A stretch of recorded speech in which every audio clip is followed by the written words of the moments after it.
Bien, para esta clase debieron haber revisado el texto sobre teoría social, espacio y ciudad de las páginas 31 a la 116.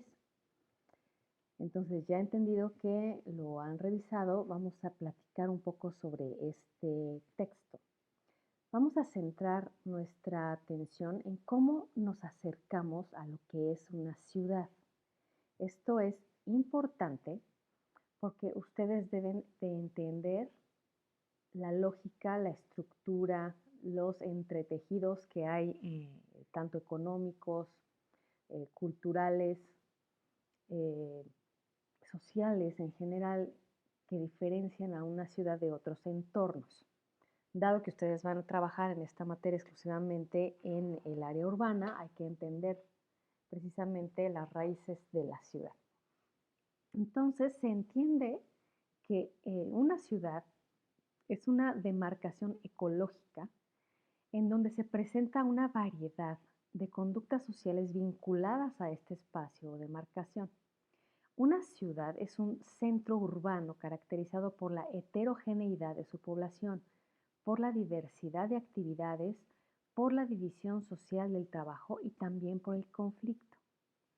De ahí que tenemos actitudes, valores e instituciones, o sea, reglas del juego, que se relacionan con este espacio social en particular. De esta forma podemos hablar de la existencia de una cultura urbana, es decir, de qué manera se pueden distinguir las relaciones que tienen las personas entre sí comparado con cómo se relacionan las personas en un entorno rural. Nosotros sabemos que en cualquier comunidad rural es clásico que todo el mundo se conoce, por ejemplo, que la señora de la tienda es la comadre de la que soba y la que soba es prima del señor que se fue al norte y así como que todos están bien relacionados y todos se conocen de manera muy estrecha, pero en la ciudad no. En la ciudad el anonimato es algo bastante más común. Entonces, este es un punto importante que genera cierta manera de relacionarse. Esta cultura urbana, por ejemplo, también tiene otra característica, que es la desconfianza. La desconfianza a aquello desconocido, aquello que eh, no sabemos quién es esa persona, por tanto no le voy a hablar o me voy a alejar porque quién sabe quién sea. Entonces el anonimato es también una característica importante de la mayor parte de las ciudades, del entorno urbano. Por supuesto que recapitulando un poco en lo que es la definición de ciudad como un centro urbano caracterizado por la heterogeneidad de su población, por heterogeneidad vamos a entender la diferencia que existe entre las personas que habitan una ciudad. No vamos a encontrar que todas se dedican a lo mismo, que todas las personas se dedican a lo mismo, no.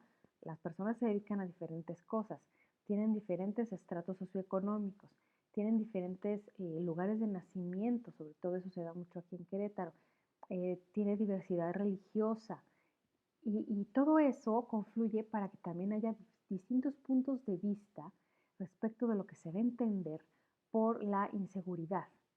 A lo mejor para alguien que viene de un entorno rural y se inserta en la ciudad va a decir, no, pues inseguro es todo lo que veo. Pero alguien que, por ejemplo, viene de la Ciudad de México y viene a vivir aquí a Querétaro va a decir, no, pues aquí es súper seguro. Entonces, esa manera, esa diversidad influye en la manera en la que percibimos nosotros la seguridad o la inseguridad pública en esta ciudad.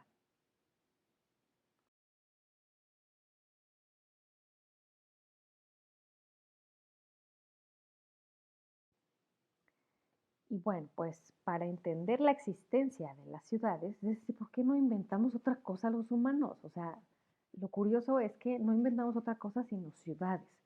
Entonces, para entender la existencia de la ciudad, de cómo surgió el fenómeno urbano, debemos irnos pues hacia atrás a la historia. Ya les había yo advertido que nos íbamos a hacer un recorrido hasta el Neolítico. Las cavernas son el inicio porque la caverna da seguridad contra los elementos de la naturaleza y propicia la aparición de ciertas conductas humanas. Si da seguridad la caverna, esto propicia la reflexión y la introspección, lo que nos puede llevar a la expresión artística. Por eso hay pinturas en las cavernas, porque como ya me siento seguro, aquí no me va a pasar nada, entonces ya me puedo sentar a pensar o acostarme a reflexionar sobre algo que vi o algo que viví y entonces lo voy a expresar en las paredes, ¿no? Por eso encontramos la pintura rupestre, por lo general están adentro de las cavernas, no afuera, ¿sí? Entonces, esta caverna aleja brevemente, por lo menos, al ser humano de su relación con la naturaleza. Y entonces el ser humano se erige como algo separado de la naturaleza. Es decir, la naturaleza, los peligros están allá afuera, yo estoy aquí adentro, bien cómodo, bien apapachado, seguro, entonces me voy a poner a reflexionar. Yo soy cosa aparte, ¿sí? Así podemos ver cómo el espacio donde una persona se encuentra da forma a las conductas humanas. Es decir, en el lugar en donde nosotros estamos, va a moldear la forma en que nosotros actuamos. El inicio del sedentarismo entonces se asocia también a la concentración de poderes espirituales. Esta cosa que les dije respecto de cómo el espacio nos va a moldear la conducta, ustedes lo pueden ver ahorita, por ejemplo, en la epidemia, cómo es que su conducta como estudiante se modifica. No es la misma conducta que ustedes tienen en el salón de clases a la que tienen en su casa, ¿no? Ustedes pueden estar escuchando esta clase en pijama, en chanclas, acostados, como sea. A mí no me importa, la verdad. Pero en el aula no se puede, uno tiene que conducirse de manera diferente. Entonces, de esta manera se demuestra, por lo menos parcialmente, que el espacio da forma a las conductas humanas. Por eso, la manera en que se comporta la gente en una ciudad es diferente a cómo se comporta en el campo o en algún otro lugar. Por ejemplo, no sé, en el Ártico, ¿no? Donde no hay nada más que hielo, pues la gente se va a comportar de otra manera. Entonces, es importante que ustedes tengan presente en un inicio cómo de manera, digamos, cuasi estructural, el espacio va a definir cómo nos vamos a comportar.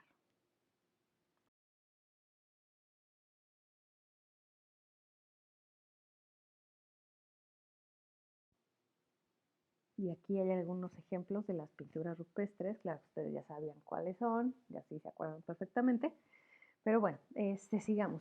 Las actividades agrícolas, que se acuerdan que estaba yo diciendo en la diapositiva anterior respecto del sedentarismo, pues son la base, ¿no? De este sedentarismo, todo lo que son las actividades agrícolas.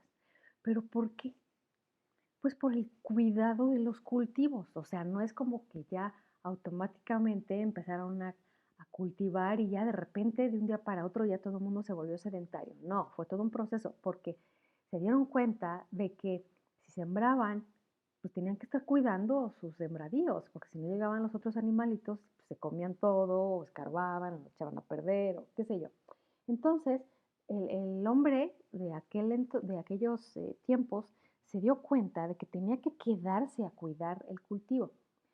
Entonces, si debo cuidar el cultivo, pues entonces debo de empezar a construir viviendas. O sea, a lo mejor tengo mi caverna, pero me queda muy lejos de donde yo sembré, por tanto voy a construir una chocita, más adelante les voy a poner un ejemplo de cuál es. Voy a construir una chocita que me permite estar más cerca de mis cultivos y poderlos cuidar. Entonces empieza la construcción de las viviendas.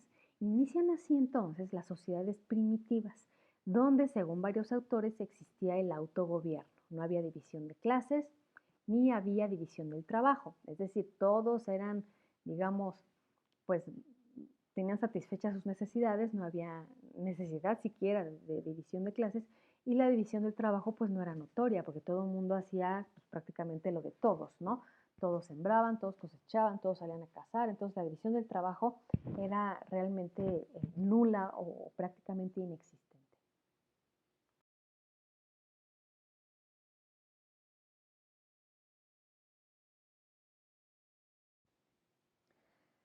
Posteriormente, con la unión de diversos grupos de incipientes familias, vamos a entender que en aquellos entonces no se entendía la familia lo mismo, ¿no? O sea, eso de que no, pues nos casamos y me vas a ser fiel toda la vida. No, o sea, eso no existía. Eso fue un invento humano posterior.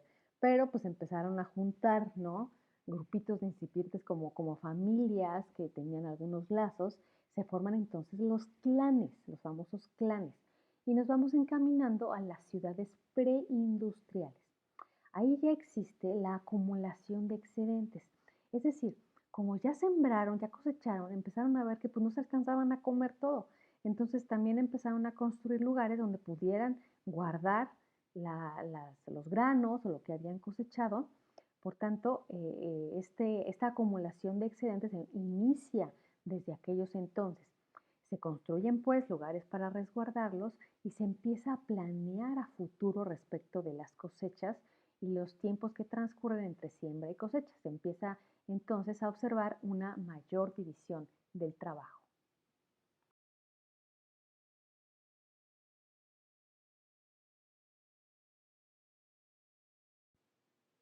En esta época inician entonces, ya que hay una mayor división del trabajo, inician también las relaciones de dominación entre quienes concentran poder, o sea, quienes monopolizan más recursos, frente a quienes no. Aquí es donde surgen las primeras ciudades, donde también se da la división del trabajo por género. Es importante destacar que las primeras creaciones urbanas, o sea, casas, aldeas, bodegas, murallas, significan seguridad, protección para la crianza, por lo cual estos primeros diseños tienen características asociadas con las mujeres.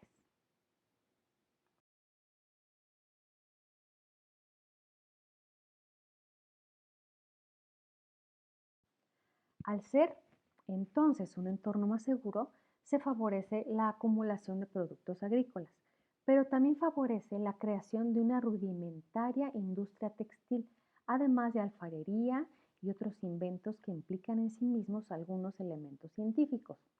De ahí surge posteriormente el intercambio comercial. Esta característica, es decir, la presencia del comercio, es una condición imprescindible para el nacimiento y existencia de la ciudad. Si ustedes recuerdan, cuando nosotros vimos hace 1000 años en la materia de epistemología, hablamos de, pues, ¿se acuerdan los sumerios y no sé qué tanto? Entonces habíamos visto lo importante que era la agricultura, la acumulación y el intercambio.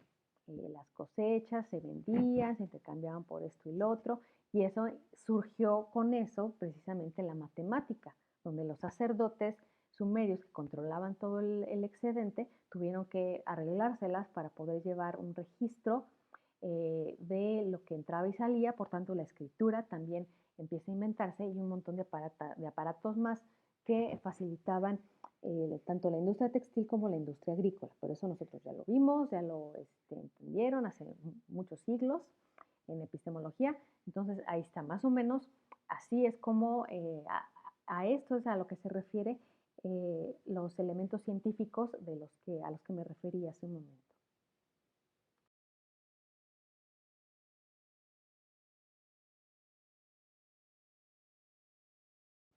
Y pues llegamos a lo que es la ciudad antigua. Aquellas que vimos, les repito, en epistemología como Sumeria, Mesopotamia, Grecia, Roma principalmente. Sus principales características son la capacidad de crear excedentes alimentarios, la sustitución de la agricultura por la industria. Las relaciones ahí ya empiezan a ser secundarias o funcionales. Hay mucha más diversidad social. La relación es pragmática con la naturaleza, es decir, qué tanto me sirve o no me sirve la naturaleza. Eso me refiero con pragmático, o sea, cuestiones prácticas. ¿Para qué te quiero? ¿No? ¿Para qué me sirves? Eso es el pragmatismo. Está el surgimiento de la civilización y de la desigualdad y también del poder. Ahora, ¿qué es una relación funcional? Las relaciones funcionales, porque lo dije hace ratito, las relaciones sociales son secundarias o funcionales, se refiere a que cada persona dentro de esta red así tremendamente grande de personas que forman las estructuras sociales, todos desempeñamos un papel.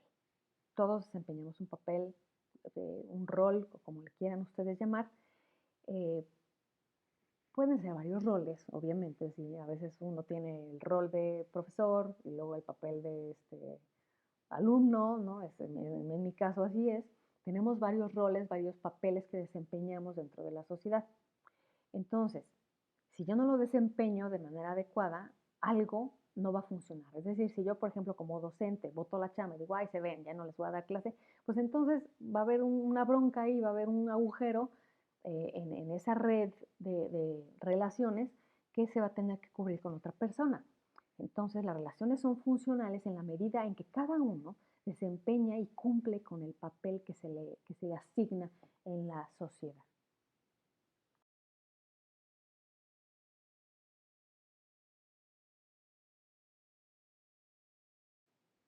Igualmente, los asentamientos se vuelven estables, dado que ahí se erigían verdaderas obras, edificios, monumentos, figuras de dioses, que generaban apego hacia ellos por parte de los habitantes. Es decir, no sé si se acuerdan, si vieron la película de Gladiador o la película de, ay, ¿cómo se llama esta de Aquiles? Troya, se llama Troya. Las ciudades tenían así los dioses eran unos monumentos gigantescos, eran unos monos así enormes. Entonces la gente decía, ay, qué padre, qué chulo, qué bonito. Entonces generaba apego. La gente le tiene apego a sus edificaciones. Entonces es algo así como muy normal que se empieza a generar una relación cultural y de tradiciones derivado precisamente de ese apego que le tiene la gente a las edificaciones que forman parte de la ciudad. Ahora, si observamos Querétaro, nuestra ciudad, ¿qué tipo de edificaciones generan apego cultural y tradición? Es algo que ustedes me van a resolver en un trabajito que vamos a hacer al final de esta clase y que les voy a poner ahí en Google Classroom. O sea, tienen ustedes que ponerse a pensar, no es necesario que salgan, ustedes pues, se han paseado por Querétaro, no sé, 1000 veces. Tienen que saber identificar cuáles son las edificaciones que generan apego cultural y tradición. Entonces eso lo vamos a poner como actividad, pero un poquito más adelante.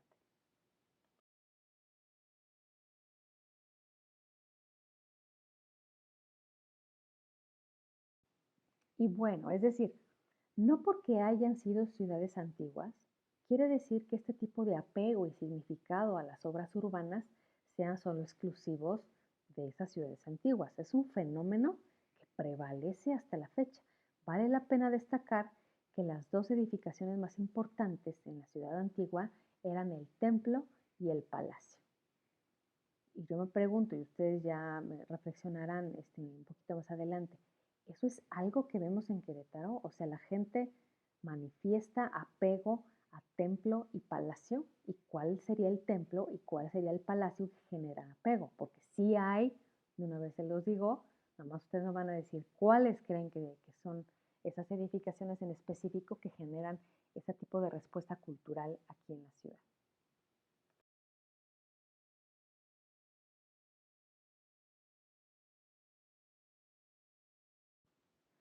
En el caso de estas ciudades antiguas, su mayor desarrollo también se debió al intercambio de productos científicos, culturales y tecnológicos debido a las migraciones. Ustedes acuérdense que se los dije, se los advertí desde hace mucho tiempo. Esto es debido a las migraciones, a las invasiones y a la guerra. Es decir, estas migraciones no solo implican una invasión de gente extraña a otro lugar, o la guerra no solo significa muerte y destrucción, sino también intercambio de conocimientos, porque los que llegaban invadían y se agandallaban a todos en una ciudad más pequeña, pues traían consigo conocimientos y también los conocimientos que había en esa ciudad invadida son apropiados por los demás. Entonces se crece pues el intercambio cultural, el intercambio tecnológico debido a los fenómenos de migratorios, también las invasiones y la guerra. Los avances tecnológicos que más influencia tuvieron fueron pues la escritura y la matemática, como les había dicho de los sumerios, asociadas con la acumulación de excedentes de la cosecha o también de la artesanía.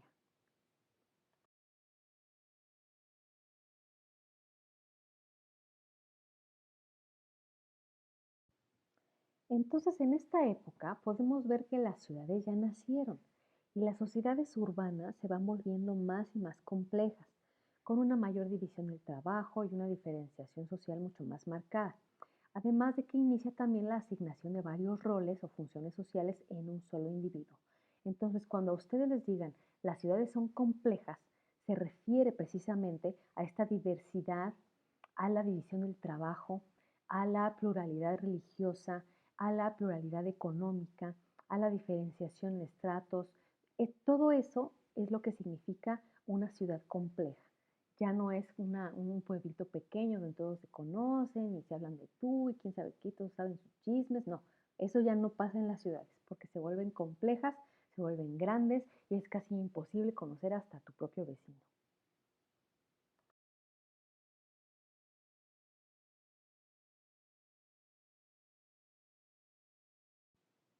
Las relaciones de dominación son también características muy importantes de las ciudades desde su mismo nacimiento, así como el surgimiento de la propiedad privada y la concentración del poder en las ciudades. Ahora, esto ha cambiado, o sea, en las ciudades, ¿cómo vemos que surgen estos elementos? ¿Hay propiedad privada? Pues sí. ¿Hay concentración de poder en las ciudades? Pues sí. Vamos, el gobernador del estado no vive en Jalpan de Serra, ¿verdad? Vive en la ciudad, así en la más grande, en la más importante. Entonces los poderes también están aquí, en la misma ciudad. No andan por ahí sesionando en la aldea de Matamoros o en algún ranchito por ahí de Pinal de Amoles. No, la legislatura está en la propia ciudad. Entonces ahí se concentra el poder, las decisiones, hasta el propio culto religioso es mucho más importante en las ciudades. Entonces, si nos ponemos futuristas, ¿qué se refleja en las películas, por ejemplo? ¿Hay la misma organización? Ustedes díganme después, cuando reflexionen al final de este trabajo, de esta clase, si se ve como una constante hasta en las películas futuristas, donde, no sé, está igual organizada la ciudad o ya es diferente. Ustedes reflexionen.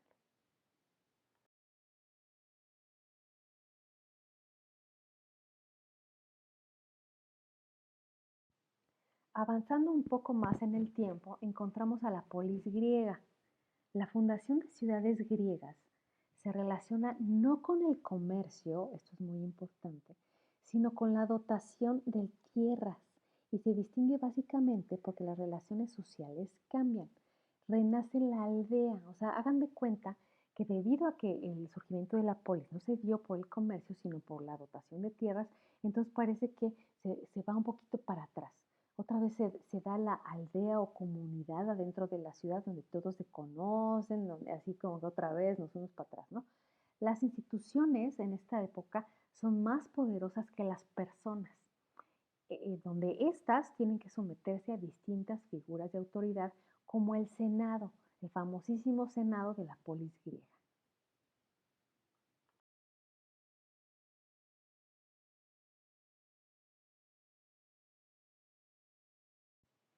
Las aportaciones sobre la planeación urbana provienen de filósofos como Platón y Aristóteles. Otra vez con estos señores.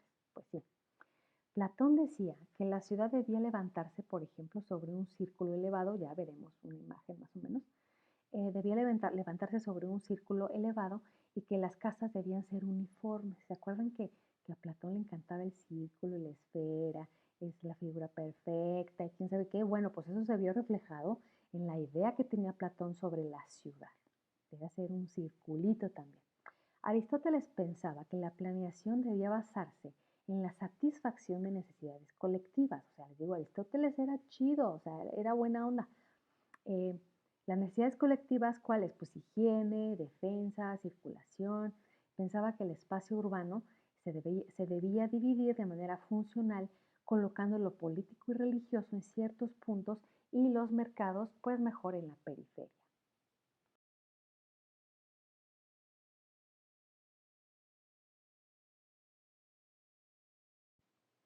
Pero ya con el decaimiento de las ciudades griegas como centro de poder, ¿se acuerdan que de repente era una ciudad así, era como muy famosa? Atenas, wow, todos vamos a Atenas.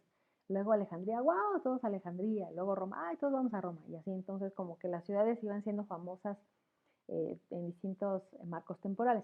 Entonces, cuando decaen las ciudades griegas como centro de poder y conocimientos, las ciudades se van sofisticando más. Un ejemplo precisamente es Alejandría, donde si bien se concentraban conocimientos y cultura, también centralizó el poder político en la etapa imperialista de Alejandro Magno.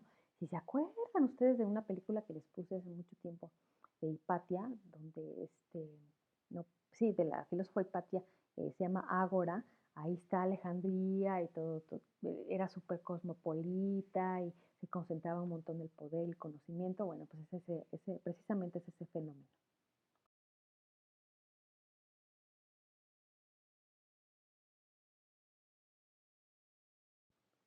La ciudad se aleja de su característica humanística, tipo aldea, comunidad, donde todos están así como más cerca y se quieren mucho, etcétera. Como que la ciudad se va alejando de esa característica humanística y se acerca más a la centralización.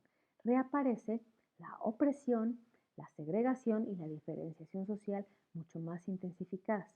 Se pasa entonces de la polis a la megalópolis. Eso quiere decir megalópolis.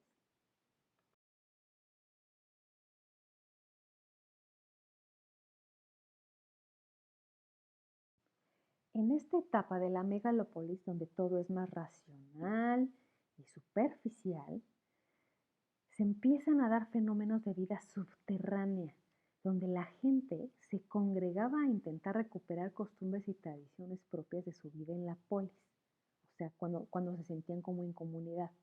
Entonces lo hacen de forma separada a la dinámica de la gran ciudad. Ahora, este fenómeno de la vida subterránea es una dualidad y tenemos que reflexionar qué tipo de fenómenos duales, así no, pues soy bien urbano, en la mañana me voy a Antea y quién sabe qué, pero hay una también vida subterránea donde pues vámonos, no sé, a misa o hacer otro tipo o hacer otro tipo de festividades. Por ejemplo, están las verbenas populares, se me había olvidado la palabra, las verbenas populares, donde pues nada tiene que ver con ir a un centro comercial, o sea, la verbena popular es comer en la calle y estar ahí con la bola de gente y todo, pero como que se da esa dualidad, ¿sí me entienden? ¿No? Hay como dos tipos de personalidad urbana, aquella que se la pasa en el centro comercial y se va a Cinépolis, quién sabe qué, porque hay un montón, y se van de antro en la noche, y hay otro totalmente distinto que se va más al tipo verbena, al tianguis, a este tipo de conducta, ¿sí? Entonces hay que reflexionar, ustedes deben tener muy presentes que existen este tipo de dualidades, pero no es algo de ahorita, o sea, es de toda la vida.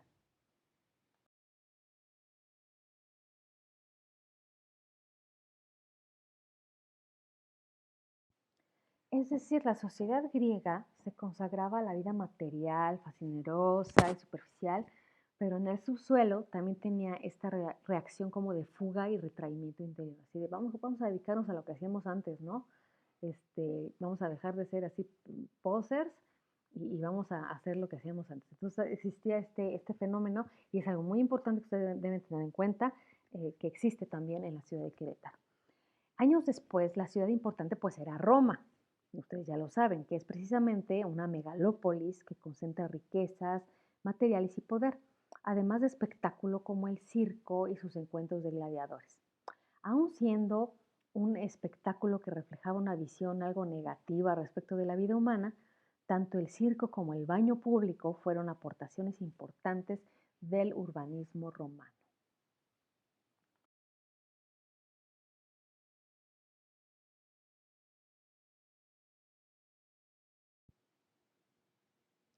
Inicia la Edad Media, ya lo saben, con la caída de Roma, y la misma Edad Media va a terminar con la caída del Imperio Bizantino, que es la caída de Constantinopla o Estambul, Turquía. El feudalismo, sistema de gobierno, organización social, económica y política basada en los lazos entre el rey o señor feudal y sus vasallos, donde a cambio de protección se garantizaba fidelidad, impera en Europa y la ciudad entra en un periodo de decadencia.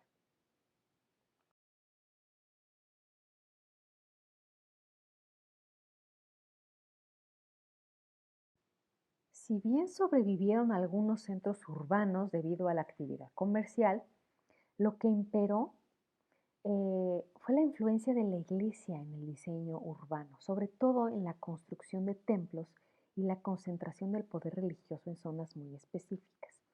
La ciudad sería el asentamiento de las diócesis. El obispo concentraría el poder mezclando asuntos civiles con religiosos y el pueblo no participaría de la toma de decisiones. Las que surgen y cobran esplendor son las ciudades musulmanas debido a la actividad industrial y a la actividad también comercial.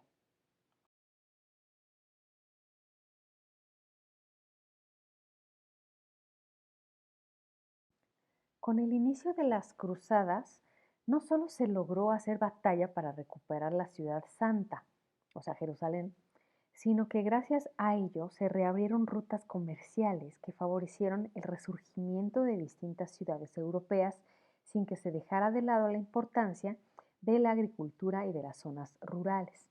Hay una explosión demográfica importante, se fomenta la división del trabajo, se estimula el desarrollo urbano y se intensifica el comercio. Es decir, ¿cómo es que se abrieron esas rutas comerciales? Porque, si ustedes se acuerdan, pues los cruzados, o sea, los que participaban en las cruzadas, pues no se iban en avión, en carro, ¿verdad? No, se iban a caballo y muchos iban a pie, o sea, desde Europa hasta Jerusalén se iban a pie en muchos casos. Entonces, toda esa migración que hubo hacia Jerusalén permitió que varias rutas comerciales que antes habían estado cerradas por, ya saben, porque ahora los dominan quién sabe quiénes, ahora los dominan fulanos de tal, entonces estaba así como que todo muy cerrado. En esta época es donde se reabren. Eso permite, por supuesto, que las ciudades musulmanas pues resplandezcan, porque pues todo el mundo llegaba, ¿no? A esas zonas y se dio muchísimo el intercambio de telas, el intercambio de especias, sal, por ejemplo, era muy codiciada. Todo eso movió muchísimo el comercio y eso permitió que algunas ciudades pudieran florecer.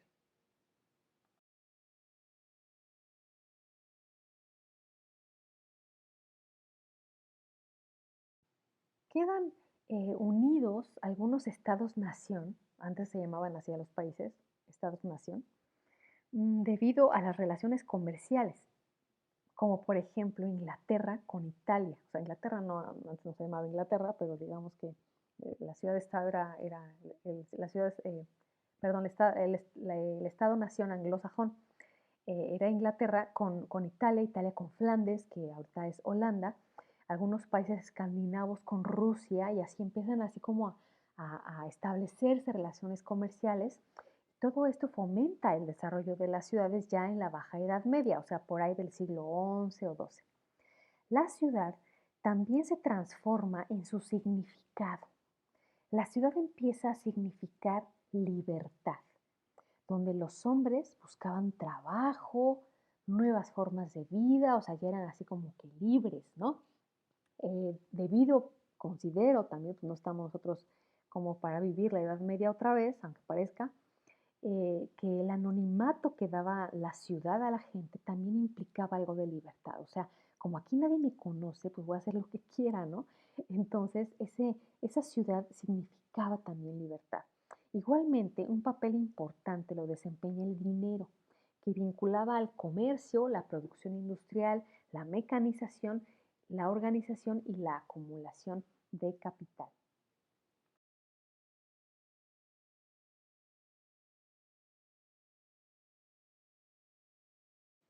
Todo esto favorece al nacimiento de la burguesía. ¿Se acuerdan de la famosa burguesía de Marx? Aquí es donde nace la burguesía. Coexisten así dos órdenes sociales diferentes. El de la vieja organización feudal o sacerdotal, sustentado por la tierra, y acá en su lógica de lazos de lealtad al señor feudal y el rey y quién sabe qué, y entonces el otro orden social es el de la burguesía, sustentada en la industria y el comercio. Ambos órdenes sociales chocan porque son contradictorios. El feudal pues buscaba el control y la burguesía pues también. Entonces esto fomenta estas contradicciones de las que tanto hablaba Marx entre digamos, una forma de intercambio comercial antiguo, que era el feudalismo, un sistema económico antiguo, que era el feudalismo, con el incipiente capitalismo que estaba por ahí tratando de nacer a manos precisamente de la burguesía.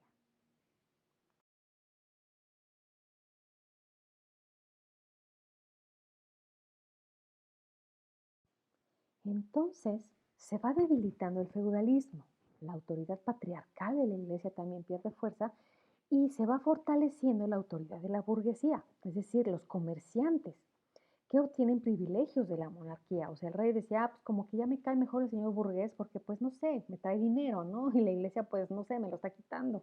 Entonces el señor burgués ya es como más aceptado por la monarquía. Al ser el burgués productor de bienes y dinero, es reconocido por los reyes y entramos entonces en la etapa del absolutismo apoyado por intereses económicos. Pero esta convivencia entre la monarquía y la burguesía también genera contradicciones, dado que el burgués pues quería una mayor libertad y esta idea se queda principalmente en las ciudades.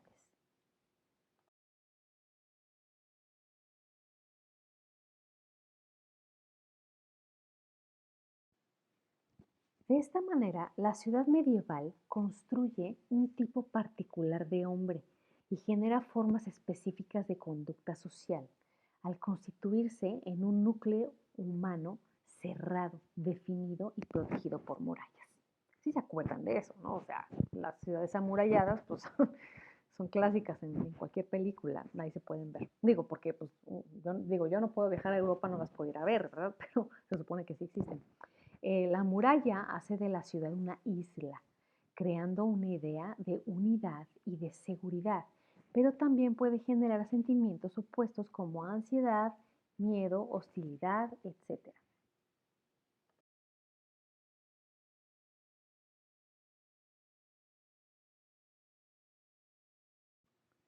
La burguesía de la ciudad medieval practicó un espíritu cívico mayor que en épocas anteriores. Los mercaderes destinaban una buena parte de sus ingresos para obras de beneficio público. Se da sentido de pertenencia y amor por la ciudad. La comuna garantiza seguridad y por eso el habitante busca ornamentarla, enaltecerla y se siente dispuesto a defenderla. Y tenemos como ejemplo, pues, y muy de la época, pues aquellos templos góticos, ¿no? El desarrollo del arte barroco en los templos religiosos, pues es súper clásico de esta época de la alta y baja Edad Media, porque lo que querían era que la ciudad se viera pues chulísima, bellísima, etcétera, cosa que sigue pasando en las ciudades modernas. Y vamos a pasar entonces ya a la época moderna e industrial.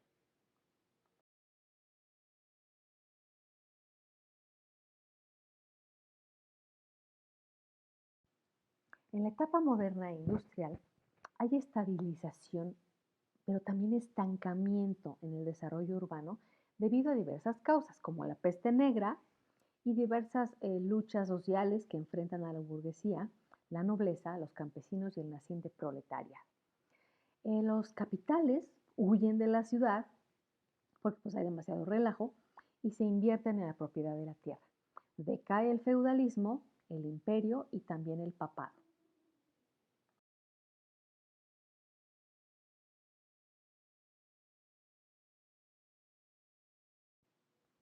Surgen las instituciones modernas durante el siglo XV como la consolidación y la expansión de la economía, el predominio de la burguesía y la monarquía autoritaria. Es el inicio de una sociedad francamente capitalista. Las conquistas favorecieron la circulación de metales y la concentración de riqueza, así como el comercio, y las ciudades del siglo XV y XVI eran más comerciales que industriales, ya que fue hasta el siglo XVIII que los capitales fueron aplicados a la industria y a la producción de maquinaria, originando al capitalismo moderno. Entonces, en el siglo XV, que fue precisamente cuando empieza una globalización más seria con la conquista del descubrimiento de América y la conquista de los pueblos latinoamericanos, pues se acuerdan ustedes que lo que querían sacar de ahí era el oro, la plata, todos los metales preciosos.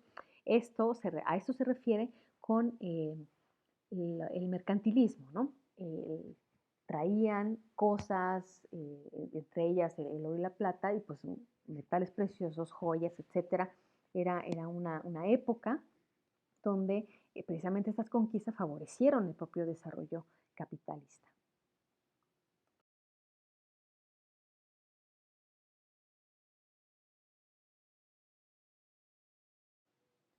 Es la misma época del Renacimiento, que implica volver la mirada del hombre hacia sí mismo como centro del universo.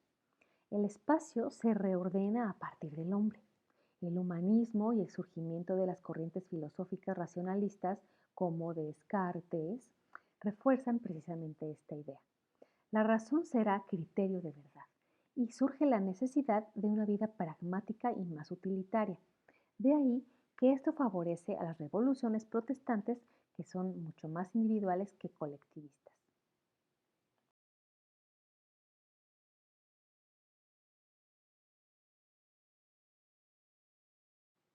La nueva estructura urbana se desarrolla lentamente desde el siglo XV hasta el XVIII, que es precisamente cuando se da, les digo, esta conquista de México y se funda la ciudad de Querétaro.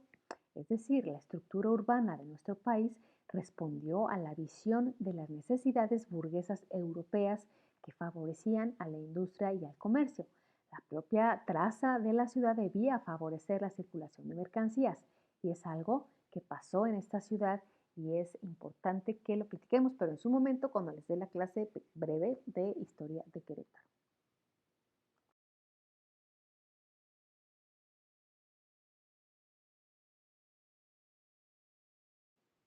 La ciudad ya no es algo para adornar. Se preocupa más bien por el trazado de calles, la circulación, la existencia de espacios libres. En Francia, en la Francia del siglo XVII, aparece el cargo de policía, fíjense nomás. Y en el XVIII se inventaron las banquetas para separar el tránsito peatonal del vehicular. Aparece también la numeración de las casas y el alumbrado público. Y también se le empieza a poner nombres a las calles.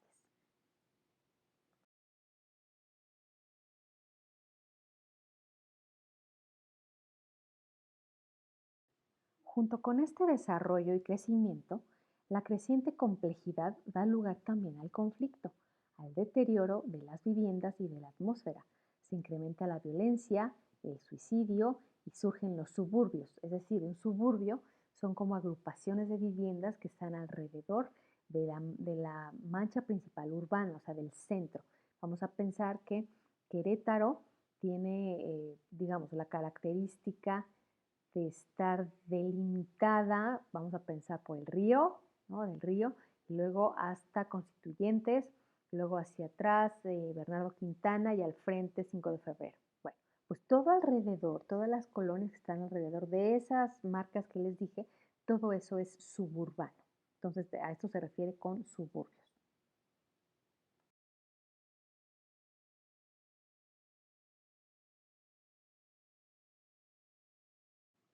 Entonces, ya no es tanto el habitante lo que se toma en cuenta para la organización urbana, sino que sea funcional respecto del comercio. La ciudad del siglo XIX es una ciudad comercial con una gran avenida que ordena la circulación a cuyas orillas se encuentran viviendas de las clases altas. Y les voy a encargar cuando reflexionen sobre la ciudad de Querétaro que identifiquen cuál sería esa avenida principal de la ciudad donde digamos que es la que atravesaba toda la ciudad y por ahí a los, digamos, a las orillas estaban las casas de la gente rica y también se ponían los mercaderes. Lo vamos a ver hasta, ahorita no, o sea, no se apure. Cuando veamos lo de historia de Querétaro, cuando me identifiquen un poco más respecto de la ciudad, les voy a encargar que me digan cuál sería esa avenida principal. Pero bueno, lo vamos a dejar para después.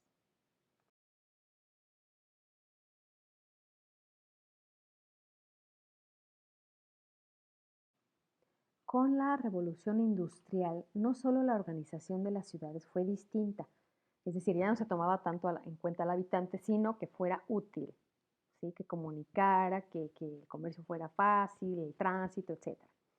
Entonces esta organización fue distinta y también, por tanto, las relaciones sociales. El taller artesanal fue sustituido por la fábrica. Entonces el trabajador individual fue sustituido por el obrero colectivo que labora de manera paralela a la máquina para la producción masiva de mercancías.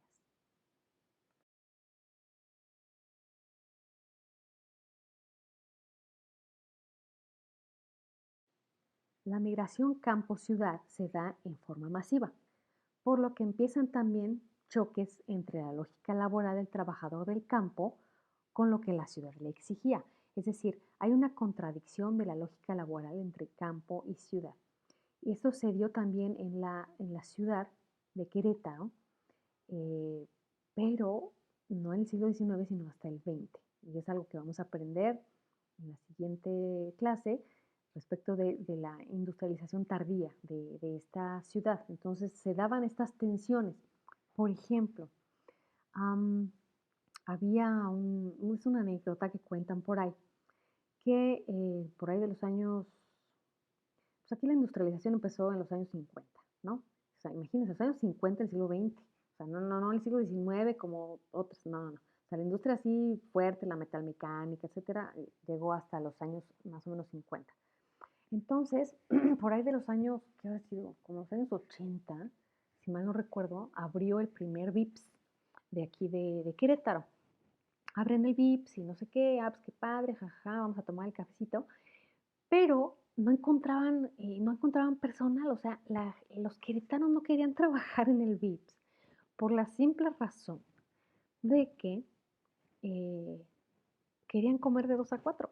O sea, el queretano decía, pues es que yo como de 2 a 4, yo no puedo estar trabajando de 2 a 4, o sea, ¿qué les pasa? Entonces, parecía aquí un ranchote, pues, ¿no? Porque nuestra lógica era de, pues sí, está muy bien que trabajen, que abran los restaurantes, pero yo de 2 a 4 como en mi casa, punto. Entonces, los de VIPS tuvieron que traer gente de México o de Guanajuato, no sé dónde, este, para que trabajaran, porque los queretanos decían, no, o sea, interfiere con mis alimentos de 2 a 4. Entonces, como de, wow. Entonces, este choque de lógicas se dio también en esta ciudad.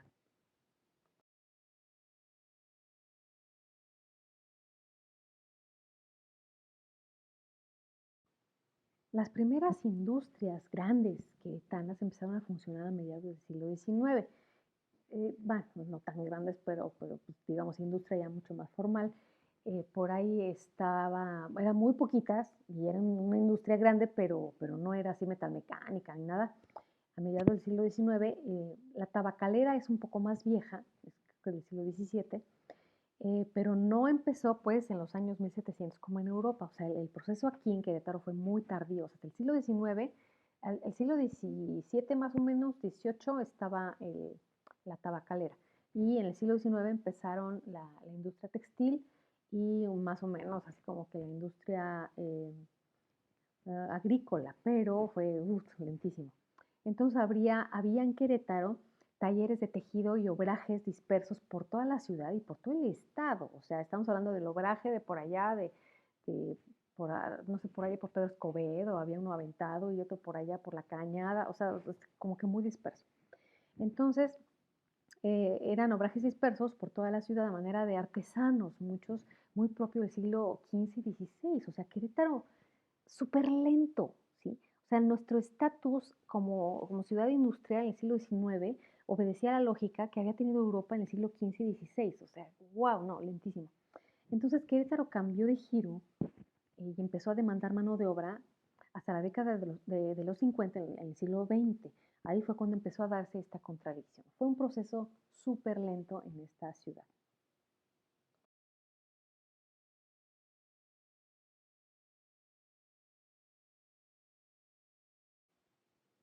Así, los rasgos esenciales de la ciudad industrial son la fábrica.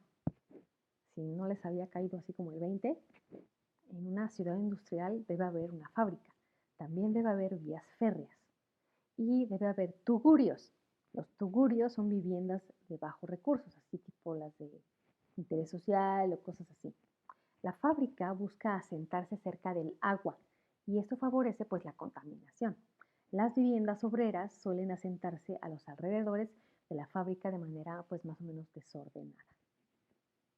Dice la propia teoría que la ciudad industrial de la primera parte del siglo XIX era un territorio hostil para la vida humana.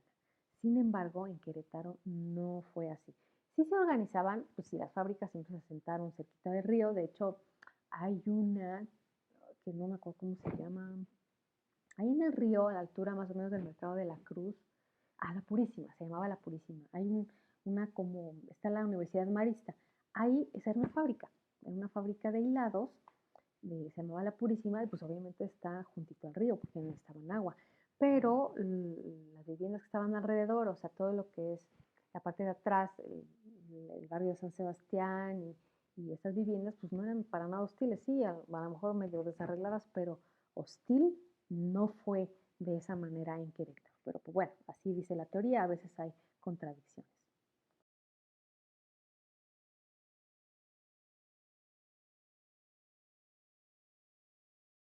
Bueno, hasta aquí esta pequeña clase sobre la historia de las ciudades. Falta ahora que cumplan ustedes con las actividades que les voy a dejar en Google Classroom. Les recuerdo, creo que ustedes son un grupo súper disciplinado, súper formal. Les recuerdo que la entrega puntual de las tareas y trabajos que yo vaya a estar dejando ahí, o sea, de las fechas que yo indique ahí, esa entrega puntual va a ser considerada como asistencia para la semana, ¿sí? Entonces, esténse al pendiente de todas las tareas y todo y entreguen, por favor, a tiempo. Cuídense mucho, les mando un abrazo.